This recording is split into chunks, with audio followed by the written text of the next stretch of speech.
Sa kabila po ng ang inaatupag nila ay puro mga eleksyon sa 2028, eto naman po ang inaatupag ni Sandro Marcos, mga kababayan. Alin daw po?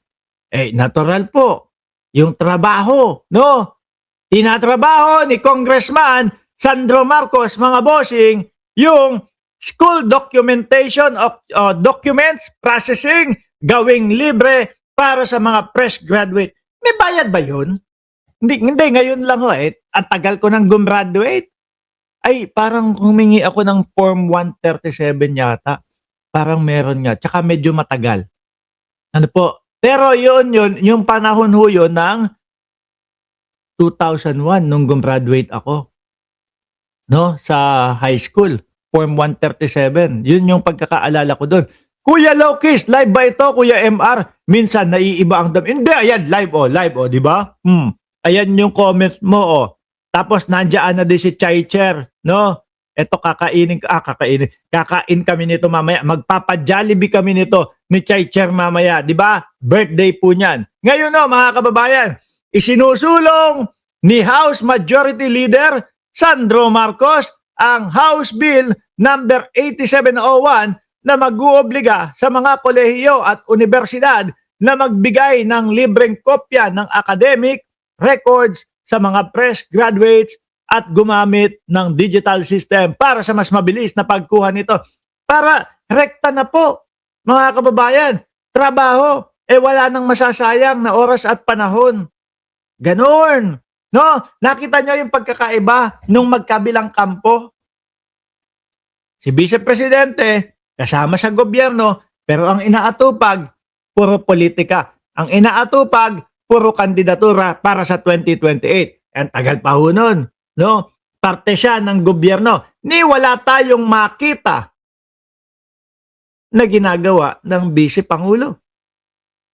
Ito, tuloy-tuloy po. Yung laging binabatikos nung mga pulpol na mga DDS, tuloy-tuloy lang po sa trabaho para gumaan ang buhay ng bawat Pilipino. Biruin nyo ho yan, mga bossing. Di ba?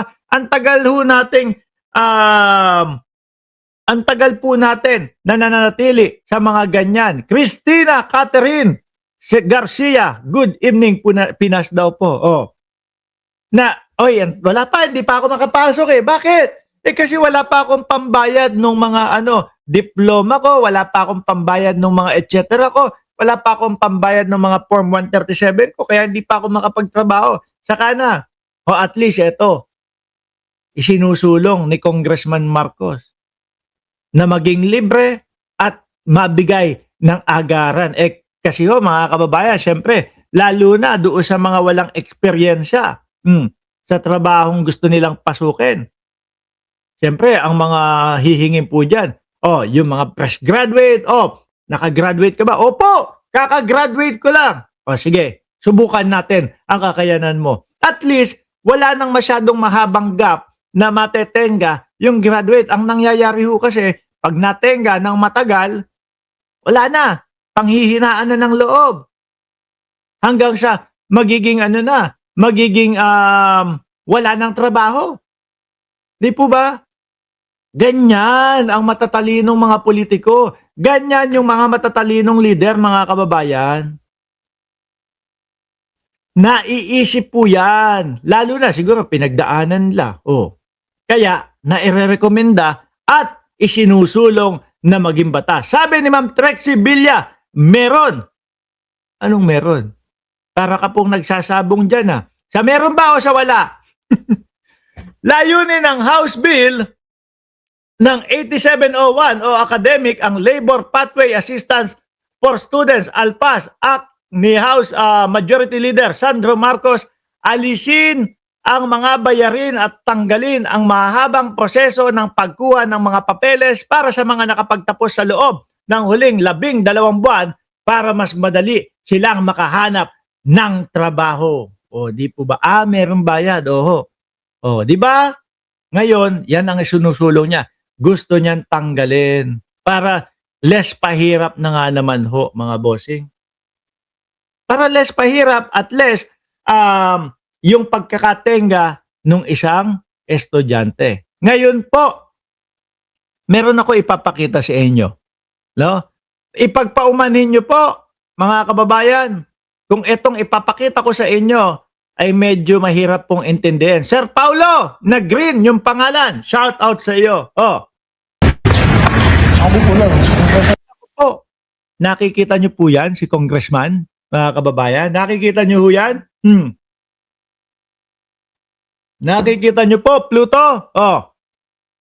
Ito po ni Mosnyak, mga Mosing. Ina po, doon na B1 bedroom. Ngay, ano niya yung B1 bedroom? Sandali. Kapag kaya ni Mosnyak na nakingin ako, biglang yung parang nagagaya ako sa kanya, mga bossing. Anyway, sige. Ayusin ho natin, mga kababayan. Ha? Si founder, tawa ng tawa, Ang dami hong manliligaw niyan, si Chaicher. Madami. Naku, binabalik-balikan ho dito. Pambato ho namin yan dito. Anyway, Mosnyak ho, mga kababayan. Tingnan yan. Preliminary, sabi, Mosnyak! Dali nga. Pinipigilan ko yung sarili ko Kaso, sabi, Boss Jack, PI mo ba ngayon? Ay, ano PI? Preliminary investigation, mga kababayan, no? Pumunta sa DOJ si Boss Jack. Kaso mga boss chief mo, sir, hindi pa ho natatapos ito. Nung isang araw lang, may pinake news na naman. Yung kay Martin Romualdez, na kesyo daw po walang pumunta doon sa pagtitipon, sa patawag o doon sa pa-meeting ni Martin Romualdez. Anak na putik naman na yan, oo. Ito papakita ko ho mga bossing. Bago tayo rumekta diyan kay Boss Jack. Pero parte pa din ho ito, mga kababayan, ng ng topic natin kay Mosnyak ho, mga bossing. Ano ba po? Yun hindi umayin ayun Meron tayong ginamit na manayalit yung kahapon no? At yun ang ilang nga po, yung mukha ni Mosnyak. Ayun! Ito ko na mga boss. Eto. Ang hirap pa naman yung ganito. Tigil ko na. Baka mahipan ho tayo ng hangin, mga bossing. Ako'y naniniwala pa naman sa hipan-hipan ng hangin. Eto ho, mga bossing. Bago natin ituloy yung video, pakita muna natin. Ito yung share niya. Ito yung pinost niya. How is being Martin Romualdez pinag-anguluhan ng mga tanganga ng barangay na Elena. Nagtataka sila, bakit 3 lang daw ang dumalo?